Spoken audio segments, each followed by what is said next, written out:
ఒక్కొక్కసారి తెలియకుండానే ఉన్న టైం కాస్త అయిపోయిద్దండి. ఉదయాన్నే లేచి ఇంక మా వాడిని రెడీ చేసి స్కూలుకి పంపించి, ఇంట్లో పనంతా చేసుకొని, దీపారాధన చేసుకునేసరికే సరిపోయిందనమాట. ఇంక మా వారు ఈరోజు కూరగాయలు తెచ్చారని చెప్పాను కదా! కూరగాయలు తెచ్చిన రోజు చాలా పనుంటదండి. అవన్నీ సెపరేట్ చేసుకొని, చిక్కుడుగాయలైతే ఒలిచిపెట్టుకొని, ఇంక ఏ కూరగాయలకు ఆ కూరగాయలు కవర్‌లో పెట్టేసి, ఇంక ఫ్రిడ్జ్‌లో సర్దుకునేసరికే ఒక అరగంట, ముక్కాలు గంట పట్టిద్దనమాట.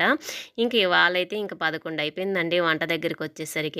నిన్నైతే పులుసు కూర చేశాను కదా! ఈరోజు తాలింపు ఏదన్నా చేసినా గూడా ఇంక దాంట్లోకి కలుపుకునేదానికి కూర గావాలి కదా అని చెప్పి కందిపప్పుతోటే పప్పులుసు అయితే పెట్టేశాను. ఇంక పప్పుకి కుక్కర్‌లో పెట్టేశాననమాట.